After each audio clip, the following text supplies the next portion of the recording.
कृष्णा। जय श्री राम, जय श्री राधे राधे, जय श्री महाकाल। इस वीडियो में आपको श्रवण कराएंगे भगवती चंडिका द्वारा महिषासुर का वध तथा देवताओं के द्वारा जगदम्बा की स्तुति। महिषासुर कहता रहा मंदोदरी की एक छोटी बहन थी। उस सुंदरी कन्या का नाम इंदुमती था। जब वह सौभाग्यशाली कन्या विवाह के योग्य हो गई तब राजा चंद्रसेन ने उसके लिए स्वयंवर रचा।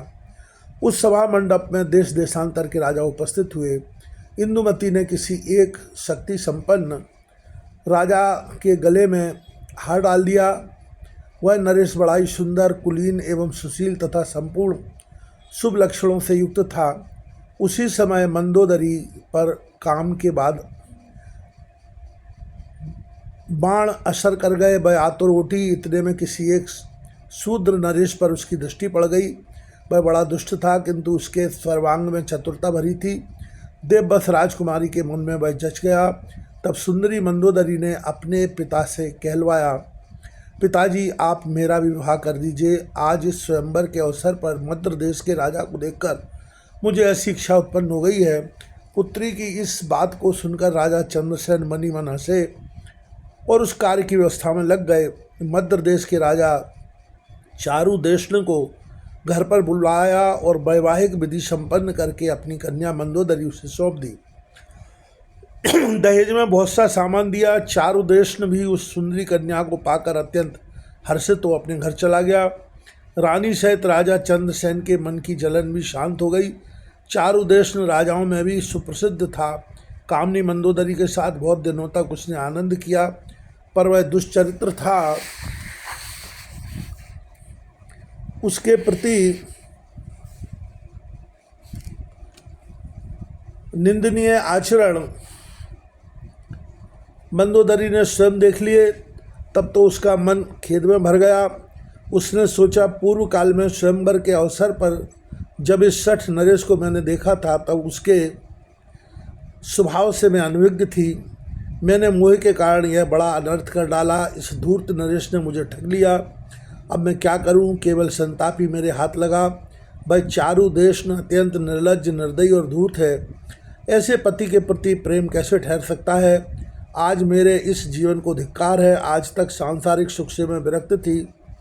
मुझे जो नहीं करना चाहिए था वही कार्य मैंने कर डाला। उसी के परिणाम स्वरूप मुझे यह दुख भोगना पड़ रहा है। अब यदि मैं प्राण त्याग देती हूँ तो यह बड़ी दुस्सह आत्महत्या हो जाएगी। तत्काल पिता के घर चली जाऊं तो वहाँ भी सुख मिलना असंभव ही है, क्योंकि सखियों के लिए मैं उपहास की सामग्री बन जाऊंगी, इसमें कोई संशय नहीं है। अतः विरक्त होकर यहीं रहना मेरे लिए परम कर्तव्य है। समय बलवान है, उसके प्रभाव से पुनः काम संबंधी सुख का परित्याग आवश्यक हो गया। महिषासुर कहता रहा। इस प्रकार सोच समझकर वह नारी मंदोदरी दुराचारी पति के घर पर रह गई। उसका प्रत्येक क्षण शोक और संताप से व्यतीत होने लगा। सांसारिक सुख उसके लिए नहीं के बराबर हो गया। अतएव कल्याणी, तुम भी इस समय मुझ नरेश का अनादर करके फिर कामातर होकर किसी आगे वेदव्यास जी भगवान वर्णन करते हुए कहते हैं, किसी मूर्ख निद्ध पुरुष की सेवा में रहना चाहते हो तो तुम मेरी सच्ची बात मान लो। स्त्रियों के लिए यह परम हितकारक है। तुम यदि ऐसा नहीं करती हो तो तुम्हें अपार शोक का सामना करना पड़ेगा, इसमें कोई संदेह नहीं है। देवी ने कहा, अरे मूर्ख, तू अब पाताल भाग जा अथवा मुझसे युद्ध कर। तुझे मारने के पश्चात संपूर्ण असुरों का वध करके मैं सुखपूर्वक यहाँ से जाऊँगी। दानव जो संत पुरुषों पर कष्ट पहुँचता है तब तक उनकी रक्षा करने के लिए देह धारण करके भगवान प्रकट होते हैं। दैत्य, तू निश्चय समझ, मैं अरूपा और अजन्मा हूँ, फिर भी देवताओं की रक्षा करने के लिए रूप और जन्म धारण करना स्वीकार कर लेती हूँ। महिषासुर, मेरी वाणी अमोघ है, तू इस पर ध्यान दे। देवताओं की प्रार्थना करने पर तुझे मारने के लिए ही मैं प्रकट हुई हूँ। तुझे मारने के पश्चात मैं पुनः अंतर्ध्यान हो जाऊँगी। अतएव तू युद्ध कर अथवा तुरंत पाताल में, जहाँ असुर निवास करते हैं, चला जा। अब मैं तुझे मार ही डालना चाहती हूँ। मैं यह बिल्कुल सच्ची बात कह रही हूँ। व्यास जी कहते हैं, भगवती जगदम्बा के यों कहने पर महिषासुर हाथ में धनुष लेकर युद्ध करने की अभिलाषा से सम्रांगण में उपस्थित हो गया। उसने तीक्ष्ण नोक वाले बाणों को कान तक खींचकर तुरंत चलाना आरंभ कर दिया। देवी ने कुपित होकर अपने तीक्ष्ण बाणों से महिषासुर के बाण काट दिए। तदनंतर भगवती जगदम्बा और महिषासुर में परस्पर अत्यंत भयंकर युद्ध आरंभ हो गया। देवता और दानव दोनों परस्पर विजय के लिए लालायित थे। इतने में दुर्धर आ धमका और देवी को लक्ष्य करके तीखे बाण चलाने लगा। उसके भयंकर बाण विष में बुझाए गए थे। तब भगवती की क्रोधाग्नि धधक उठी। उन्होंने चमकीले बाणों से दुर्धर पर आघात पहुंचाया, जिससे तुरंत उस दानव के प्राण पखेरु उड़ गए और पर्वत शिखर की भांति वह जमी पर ढह पड़ा। दुर्धर की मृत्यु देखकर उत्तम अस्त्रों का जानकर त्रिनेत्राया और उसने 7 बाणों से जगदम्बा पर आघात किया। अभी बाण उन पर आ भी न सके थे कि भगवती जगदम्बा ने अपने तीखे बाणों से उन्हें काट डाला। साथ ही त्रिशूल से त्रिनेत्र की धज्जी उड़ा दी। त्रिनेत्र इस लोक से चल बसा। यह देखकर तुरंत अंधक आ पहुंचा। उसके पास लोहे की बनी हुई गदा थी, जिससे उसने सिंह के मस्तक पर प्रहार किया। अंधक अत्यंत बलवान योद्धा था, किंतु सिंह ने क्रोध में भरकर उसे नखों से चीर डाला और उसका मांस खाने लगा। इतने राक्षस संग्राम में काम आ गए, यह देखकर महिषासुर के आश्चर्य की सीमा नहीं रही। उसने देवी को बाणों का लक्ष्य बनाया। बाणों के अपने शरीर पर आने के पूर्व ही देवी ने तीखे तीरों से उन सब के टुकड़े टुकड़े कर दिए और गदा से उसकी छाती में चोट पहुंचाई। देवताओं के लिए कंटक स्वरूप वह दैत्य महान नीच था। गदा की चोट लगने से उसे मूर्छा आ गई। फिर पीड़ा सहन करके वह तुरंत युद्धभूमि में आ पहुंचा। उसने अपनी गदा सिंह के मस्तक पर चला दी। अब तो सिंह को असीम क्रोध आ गया, अतः अपने नखों से उस महान दानव को फाड़ डालने में वह तत्पर हो गया। तब महिषासुर भी पुरुष की आकृति त्याग कर सिंह बन गया और उसने देवी के मतवाले सिंह को नखों से चीरने की चेष्टा आरंभ कर दी। महिषासुर सिंह बन गया है, यह देखकर देवी क्रोध से तमतमा उठी। अनेकों तीखे तीर देवी के पास थे, जो ऐसे संघातिक थे मानो क्रूर विषधर सर्प हों। वे महिषासुर पर उन बाणों की वर्षा करने लगी। तब वह दानव सिंह का वेश त्याग कर गढ़ स्थल से मद चुचाने वाला हाथी बन गया। फिर मनुष्य बनकर उसने हाथ में पर्वत का शिखर उठा लिया और उसे भगवती चंडिका पर फेंकने लगा। जगदम्बा ने अपनी चमकीले बाणों से आते ही पर्वत शिखर को तिल तिल काट दिया और ठठाक कर हंसने लगा। तब सिंह उछला और पुनः गजराज बने हुए महिषासुर के मस्तक पर विराजमान होकर अपने नखों से उसे फाड़ने लगा। इतने में महिषासुर हाथी का रूप त्याग कर अत्यंत बलवान एवं भयंकर सर्प बन गया और कुपित होकर देवी के सिंह को मारने के लिए प्रयास करने लगा। उस दानव को सर्प वेशधारी देखकर देवी क्रोध में भर गई। उन्होंने झट तलवार से उसके मस्तक पर आघात किया। उस दानव ने भी देवी पर चोट की। अब दोनों में अत्यंत भयंकर युद्ध होने लगा। उसने पुनः भैंसे की आकृति धारण कर ली और सींगों से देवी को मारने लगा।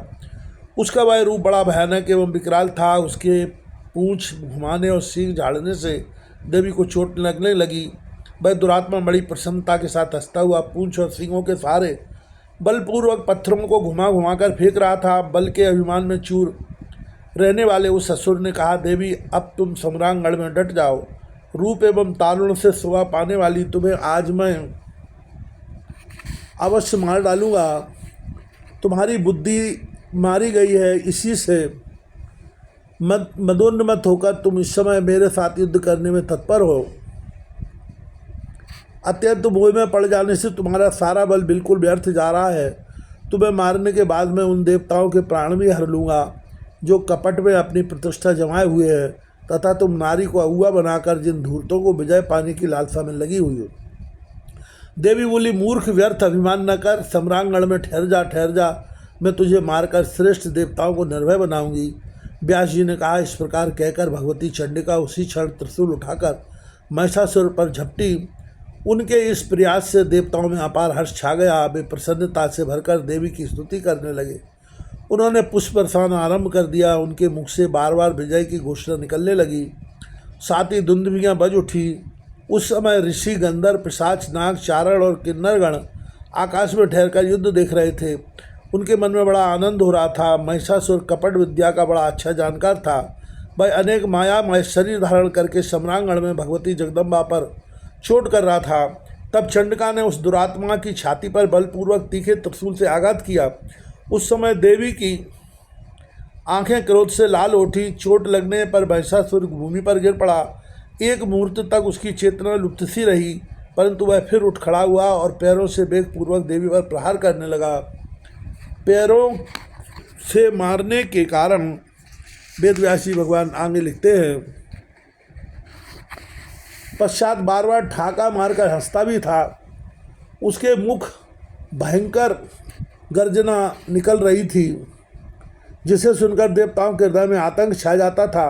तदनंतर भगवती जगदम्बा ने 1000 आंगों वाला श्रेष्ठ चक्र हाथ में उठा लिया। महिषासुर सामने खड़ा था। देवी बड़े उच्च स्वर से गरज कर उससे कहने लगी, अरे मदांध, इस चक्र को देख, तेरे मस्तिष्क को यह धड़ से अलग कर देगा। अभी क्षण मात्र तुझे ठहरना है, फिर तो यमलोक जाने की तैयारी है ही। यो कहकर भगवती चंडिका ने उस युद्धस्थली में भयंकर चक्र चला दिया। उस चक्र के लगते ही महिषासुर का मस्तक धड़ से अलग हो गया। उस समय उसके कंठ की नली से इस प्रकार गर्म खून की धारा बहने लगी, मानो गेरू आदि धातुओं से युक्त लाल पानी का झरना बड़े प्रबल वेग के साथ पर्वत से गिर रहा हो। मस्तक कट जाने पर महिषासुर का धड़ चक्कर काट कर पृथ्वी पर गिर पड़ा। देवताओं के मुख से सुख बढ़ाने वाली विजय घोषणा आरंभ हो गई। भगवती के वाहन सिंह में भी अप्रतिम बल था।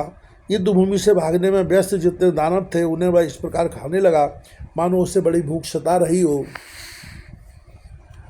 राजन, क्रूर महिषासुर के मर जाने पर बचे हुए संपूर्ण दानव भय से संत्रस्त हो उठे। उन सब ने पाताल की राह पकड़ ली। उस दानव के चल बसने पर भूमंडल पर जितने देवता, मुनि, मानव तथा अन्य साधु पुरुष थे, उनके मन में अपार हर्ष हुआ। फिर भगवती चंडिका का भी युद्धभूमि से पृथक होकर एक पवित्र स्थान में जा विराजी। सुरगण को सुखी करना भगवती का स्वभाव ही है, अतः उन देवी की आराधना करने के लिए वे तुरंत वहाँ आ पहुँचे। व्यास जी कहते हैं, महिषासुर का निधन देखकर इंद्र प्रभृति समस्त देवताओं के मन में अपार हर्ष हुआ। वे भगवती जगदम्बा की स्तुति करने लगे। देवताओं ने कहा, देवी, तुम्हारी शक्ति के प्रभाव से ब्रह्मा इस जगत की सृष्टि करने, विष्णु पालन करने तथा संहार के अवसर पर रुद्र नाश करने में सफल होते हैं। उनके पास तुम्हारी शक्ति का अभाव हो जाए तो वे कथमपि समर्थ नहीं हो सकते। अतएव जगत की सृष्टि, स्थिति और नाश का कार्य तुम्हारे ऊपर निर्भर है। कीर्ति, मति, स्मृति, गति, करुणा, दया, श्रद्धा, धृति, वसुधा, कमला, अजपा, पुष्टि, कला, विजया, गिरिजा, जया, तुष्टि, क्षमा, बुद्धि, प्रमा, उमा, रमा, विद्या, क्षमा, कांति और मेधा, ये सब नाम तुम्हारे ही हैं। यह बात इस त्रिलोकी भर में विख्यात है।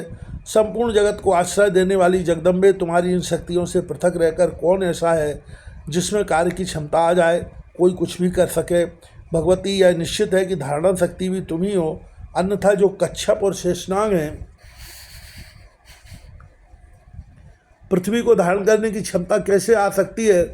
माता पृथ्वी तुमसे कोई अतिरिक्त वस्तु नहीं है। यदि ऐसा न माने तो प्रचुर भार से संपन्न यह जगत निराधार आकाश में किस प्रकार ठहर सकता है। जगत के चराचर प्राणियों को भोग प्रदान करना भी तुम्हारा ही कार्य है। 7 प्रकृतियां और 16 विकार विकृतियां तुम्हारे अंश हैं, जिनसे युक्त होने के कारण जीव जगत सदा बना रहता है। अतः जीवदात्री भी तुम्हें सिद्ध हुई। इसी से तुम अपने निज जन देवताओं का जिस प्रकार पालन करती हो, वैसे ही दूसरों का पालन पोषण करती रहती हो। माता, बगीचों में विनोद के लिए बहुत से वृक्ष लगाए जाते हैं। बहुतों में फल की संभावना ही नहीं होती तथा बहुतेरे वृक्ष कटु होते हैं और पत्तों से भी रहित होते हैं, परंतु कुशल पुरुष अपने लगाए हुए वृक्षों को कदमोपि काटने में तत्पर नहीं होते। इसी से तुम देवताओं से भिन्न जो दैत्य हैं, उनकी रक्षा के लिए भी व्यस्त रहती हो। देवी, तुम सदा करुणा रस से ओतप्रोत रहती हो। स्वर्ग में रहने वाली देवांगनाओं के साथ विलास करने के इच्छुक शत्रुओं को सम्रांगण में तुम जो बाणों द्वारा नष्ट करती हो, इस तुम्हारे अद्भुत कार्य में उन देव स्त्रियों का मनोरथी प्रयोजन है। जननी, बड़ी विलक्षण बात तो यह है कि उन प्रसिद्ध दानवों का संहार तुम्हारे संकल्प मात्र से ही नहीं हो गया। तुम्हें उन्हें मारने के लिए तुम अवतार धारण करती हो। वास्तव में यह तुम्हारा मनोरंजन है, ना कि दूसरी कोई बात। माता सुख देने वाली विद्या और दुख देने वाली अविद्या, ये तुम्हारे ही रूप है। मनुष्यों का जन्मदात दुख दूर करना तुम्हारा स्वभाव ही है। जननी, मोक्ष की अभिलाषा रखने वाले बड़भागी पुरुष तुम्हारी सेवा में संलग्न रहते हैं। भोग में रचे पचे मूर्खों को ऐसा स्वअवसर मिलना असंभव है। ब्रह्मा, विष्णु, शंकर तथा अन्य सभी देवता तुम्हारे शरणप्रद चरण कमलों की निरंतर उपासना करते हैं। जिन मंदबुद्धि प्राणियों के मन में तुम्हारी आराधना का भाव जागृत नहीं होता, उन भूले हुए व्यक्तियों को संसार रूपी सागर में सदा गिरते रहना ही अभिष्ट है। चंड के तुम्हारे चरण कमल से उत्पन्न हुई धूल के प्रसाद से ही सृष्टि के आरंभ में ब्रह्मा अखिल भूमंडल की रचना करते हैं तथा विष्णु और रुद्र को पालन एवं संहार क्रिया में सफलता प्राप्त होती है। जो मनुष्य तुम्हें नहीं भजता, शक्ति की आराधना नहीं करता, वह अवश्य मंदभागी है। देवी देवता और दानवों के लिए भी बाघ देवता तुम ही हो। यदि उनके मुख पर तुम्हारा निवास न हो तो सर्वोत्कृष्ट देवता भी बोलने में असमर्थ है। मुख होने पर भी तुमसे रिक्त रहकर मानव बोल नहीं सकते। भगवती, अद्भुत बात यह है कि शत्रु भी तुम्हारे लिए दया के पात्र बने रहते हैं। अतएव सम्रांगण में तुम्हारे तीखे तीरों से मरकर वे स्वर्ग के अधिकारी बन जाते हैं। अन्यथा अपने बुरे कर्म के फलस्वरूप तो वे निरंतर नरक में ही पड़े रहते और उन पर सदा आपत्ति ही आती रहती। तुम्हारे गुणों की महिमा असीम है। भला इन गुणों से भलीभांति मोहित कौन मानव तुम्हें जानने में किस प्रकार समर्थ हो सकते हैं। सत्ययुग में सत्गुण की प्रधानता रहती है। अतएव असत शास्त्रों पर आस्था नहीं जमने पाती, किंतु कली में तो कवित्व के अभिमानी जन तुम्हें ढकने की चेष्टा करके तुम्हारे ही बनाए हुए देवताओं की स्तुति में संलग्न हो जाते हैं। तुम मुक्ति फल प्रदान करने वाली पराविद्या एवं योग सिद्धा हो। जो शुद्ध अंतःकरण वाले सात्विक मुनिगण तुम्हारा ध्यान करते हैं, उन्हें माता के उदर में कष्ट संकट सहने का अप्रिय अवसर नहीं मिल सकता। जो मनुष्य तुम्हारे भक्ति भाव में ओतप्रोत है, वे भूमंडल पर धन्य है। तुम चित्त शक्ति हो, वही चित्त शक्ति परमात्मा में विराजमान है। इसी कारण वे परमात्मा नाम और रूप से अव्यक्त होकर प्रपंचात्मक संसार के सृष्टि, स्थिति और संसार रूपी कार्य में सफलता प्राप्त करते हैं। यह बात जगत प्रसिद्ध है। इस परमात्मा के सिवा दूसरा कौन पुरुष है जो तुमसे रहित होकर अपने प्रभाव से इस कार्यभूत संसार को रचने, पालने और समेटने की व्यवस्था कर सके। जगदम्बे अथवा क्या चित्त शून्य तत्व जगत की रचना में समर्थ हो सकते हैं? नहीं, क्योंकि वे जड़ है। यद्यपि इंद्रियां गुण और कर्म से युक्त हैं, फिर भी तुम्हारी चित्त शक्ति से शून्य रहकर फल प्रदान करने की योग्यता वे नहीं प्राप्त कर सकती। माता, यज्ञों में मुनियों के द्वारा विधिपूर्वक होमे हुए पदार्थों को देवता पाते हैं। यदि उस अवसर पर स्वाहा इस तुम्हारे रूप का प्रयोग न किया जाए तो वे अपना भाग प्राप्त कर सकते हैं? असंभव है। अतएव यह निश्चय हो गया कि विश्व के पालन का कार्य तुम्हारे ही ऊपर निर्भर है। सृष्टि के आरंभ में संपूर्ण जगत की रचना तुमने ही की है। दिशाओं की रक्षा के व्यवस्था का विष्णु और रुद्र प्रवृत्ति जो प्रमुख देवता हैं, वे भी तुमसे ही सुरक्षित है। प्रलय काल में भी तुम्हारी सत्ता नष्ट नहीं होती। तुम्हारा आद्य चरित्र विश्व में व्याप्त है। देवता लोग भी तुम्हारे चरित्र को नहीं जान पाते, फिर हम साधारण बुद्धि वालों की तो गणना ही क्या है। माता, यह महिषासुर महान निर्दयी था। तुमने इसे मारकर इन देवताओं की रक्षा की है। जननी, अब मंद बुद्धि जन तुम्हारी महिमा कैसे जान सकते हैं? तुम्हारी गति को यथार्थ रूप से जानने में तो वेद भी असमर्थ है। सुप्रसिद्ध प्रभावशाली अंबिके, तुमने जगत में महान कार्य किया जो इस दुरात्मा शत्रु के प्राण हर लिए। यह संसार का अचिंत अकंटक था। इस कार्य जगत में अवश्य तुम्हारी कीर्ति फैली है। अब कृपा पूर्वक हमारी रक्षा करो। व्यास जी कहते हैं, इस प्रकार देवताओं की स्तुति करने पर देवी ने मधुर स्वर में उनसे कहा, आदरणीय देवताओं, इसके अतिरिक्त भी कोई दुस्साय कार्य हो तो उसे बताओ।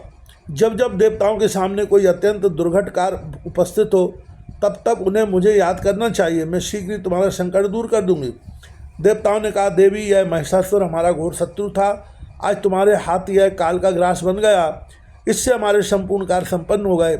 जगदम्बे, अब तुम अपने प्रति हमारी ऐसी अविचल भक्ति स्थापन करो जिसके परिणाम स्वरूप हमारे द्वारा निरंतर तुम्हारे चरण कमलों का स्मरण होता रहे।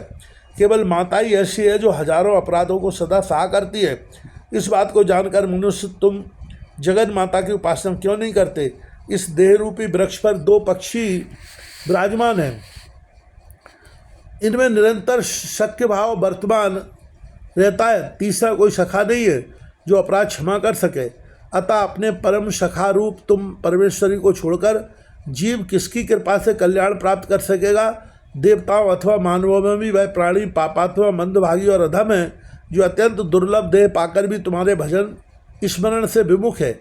मन, वाणी और कर्म से बार बार दोहराकर हम यह बात सत्य कह रहे हैं, देवी सुख अथवा दुख प्रत्येक परिस्थिति में तुम ही हमारे लिए अद्भुत शरण हो। तुम अपने संपूर्ण आयुधों द्वारा हमारी निरंतर रक्षा करो। तुम्हारे चरण कमल की रज को छोड़कर हमारे लिए और कोई शरण नहीं है। व्यास जी कहते हैं, इस प्रकार देवताओं के स्तवन करने पर भगवती जगदम्बा वहीं अंतर्ध्यान हो गई और वहाँ से पधार गई। यह देखकर देवता असीम आश्चर्य में पड़ गए।